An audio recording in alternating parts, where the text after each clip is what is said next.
This is crude oil as it comes from the ground. In this natural state, it has very little use. But after processing, crude oil is revealed as a storehouse of useful products. Many of these products are not only useful, but essential. They keep our modern world in motion.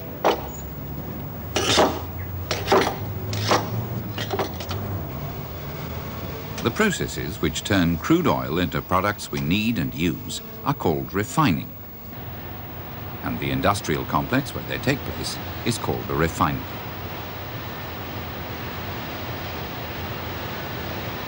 Crude oil is not a consistent homogeneous substance.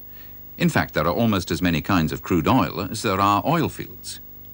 Some crudes are more viscous than others, some are waxier, some have a high proportion of solids, others of gases. Some contain more impurities.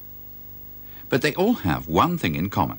Their predominant components are compounds of carbon and hydrogen, or hydrocarbons. The hydrocarbon molecules differ greatly in size and complexity. At normal atmospheric pressure and room temperature, the smaller molecules, with a higher proportion of hydrogen atoms, are gases. The larger molecules, with a lot of carbon atoms, may, when separated, form solids. The separation of these hydrocarbons into groups of similar molecular mass is one of the key tasks of refining. Some crude oils are much lighter than others. This is crude from Africa. It contains a lot of the lighter hydrocarbon molecules, the gases.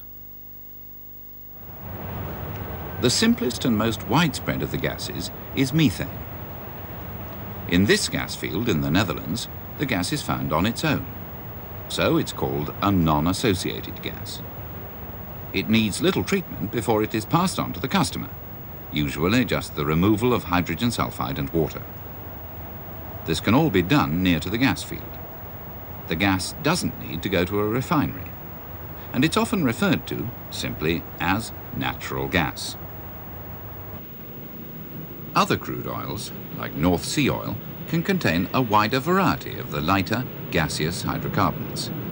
These gases are called associated gases. The Brent field in the northern North Sea is an oil field which contains a lot of associated gases. The first separation of the oil and gas flows is made on the platforms themselves. The oil flow is then piped one way, the gas flow another. At the shore terminal for the gas flow, the main component, methane, is separated out to be fed into the domestic gas network. The rest of the gases go on, piped under pressure as liquids, to another plant. Here they are separated into ethane, propane and butane. Some condensates will also be recovered. They're known as natural gas liquids and will contain desirable components which can be mixed into gasoline.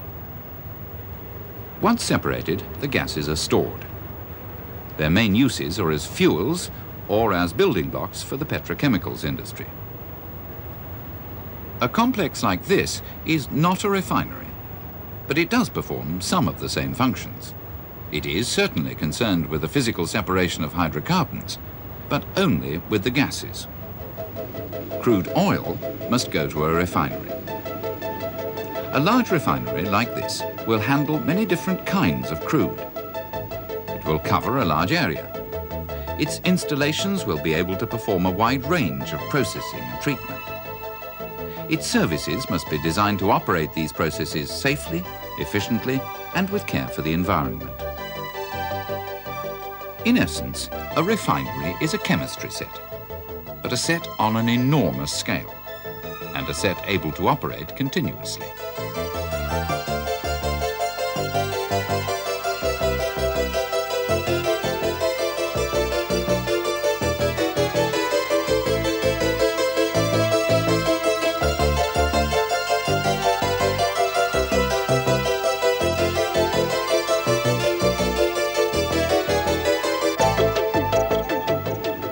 The primary process in a refinery is to make a physical separation of the main groups of hydrocarbon molecules.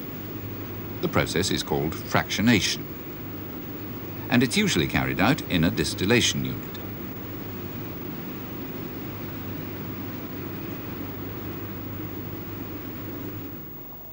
Distillation is a familiar laboratory process. A liquid is heated until it boils. It vaporizes. The vapor is cooled by passing through a condenser. The distillate is collected in a receiver.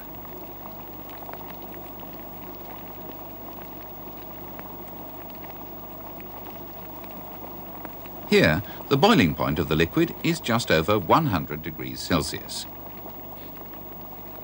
But the liquid may be a mixture. If the components have different boiling points, they can be separated. In this demonstration, the liquid has two components, and the separation has been improved by inserting a fractionating column into the system. In each bulb of the column, some of the rising vapor condenses and flows back towards the still. So there are two movements. The lighter components, with the lower boiling points, vaporize and rise as gases up the column. They're then drawn off, condensed, and the distillate collected in the usual way. The heavier components, with the higher boiling points, will take longer to vaporize. They will condense in the column and flow downwards as liquids back to the still.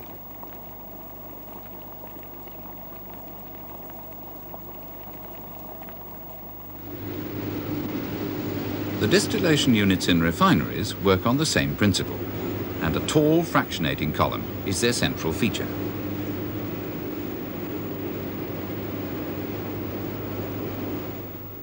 A flow of crude oil is heated so that it enters the column at a temperature of 350 degrees Celsius. It enters as a mist. The mist separates, a liquid part flowing downwards, a vapor part moving upwards. So the heavier components will move down the column and the lighter components up the column. The lightest of all are the gases.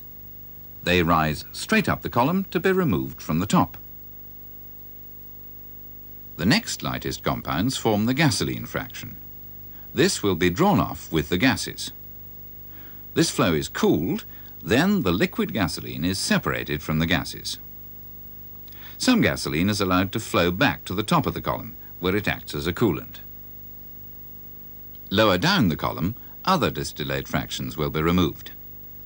The two main ones will be a middle distillate fraction for kerosene and at least one heavy distillate fraction for gas oil. These will be drawn off and passed into separate fractionating columns for further distillation. This vaporizes any small amounts remaining of the lighter unwanted compounds and returns them to the main column.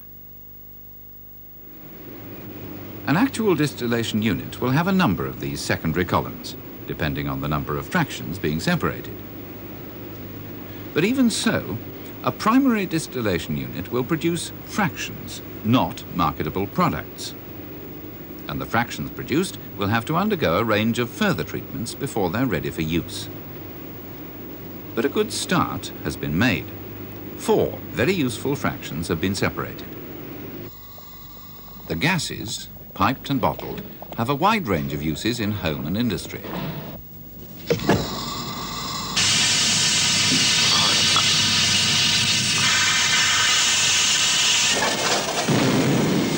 The gases are also a valuable feedstock in the chemicals industry. Gasoline is the fuel for the internal combustion engine, for motor cars, motor boats, and light aircraft. Kerosene is the fuel for all kinds of lamp, and for gas turbine engines. The gas-oil fraction is the source of fuel for central heating and, most important, of diesel oil. But from a middle-of-the-range crude, these 4 fractions only amount to a little over half the yield. What's left is called the residue. Its major use was as fuel oil. But heavy fuel oil is in less and less demand nowadays, and refineries more and more have to break down this residue into products that are really needed. And crudes differ in their yields. Lighter crudes command a premium price because they contain more of the lighter fractions, the fractions the market wants, and less residue. But the heaviest crudes will leave a very big residue indeed. Modern refineries strive to extract all that they can from these residues. Whatever the problems, they're far too valuable to waste.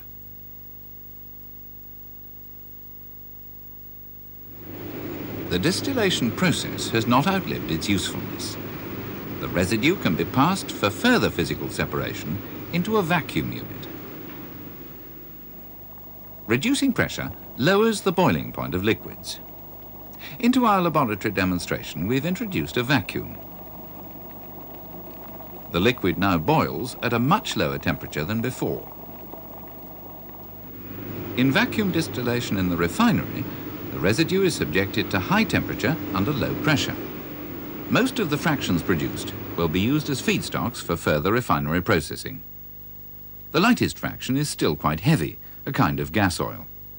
There's often a useful fraction from which wax and lubricating oils can be recovered. There's a valuable bitumen fraction. With a middle-range crude, primary distillation converted just over half the feedstock to useful fractions. The residue went on for vacuum distillation. Vacuum distillation takes the conversion process one stage further. It uses the residue from primary distillation as its feedstock and converts about half again to useful product. But it still leaves a residue, amounting to about a quarter of the original crude. Some of it may go to make heavy fuel oil, but demand for fuel oil has its limits. In the refinery, physical separation has done all it can. Another kind of treatment is needed to process the feedstocks from vacuum distillation and to break up its residue: chemical conversion.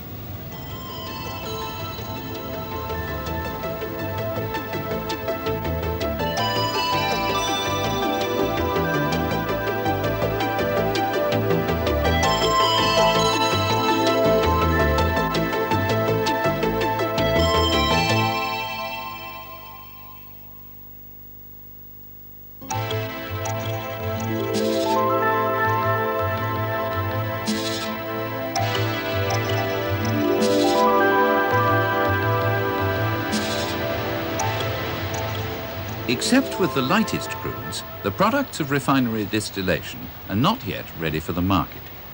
They need to undergo further treatment. In particular, the heavy residues must be converted to lighter, more useful products. This chemical conversion is called cracking. Cracking reduces the molecular size of the hydrocarbons.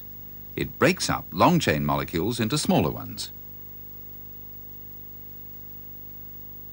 There are three basic kinds of cracker used in refineries: the thermal cracker, the catalytic cracker, and the hydrocracker. This is a thermal cracker. It converts by the application of heat. The furnace heats the feedstocks up to 500 degrees Celsius. The feed is usually one of the heavier residues from distillation. Precise control of time and temperature influences the cracking process.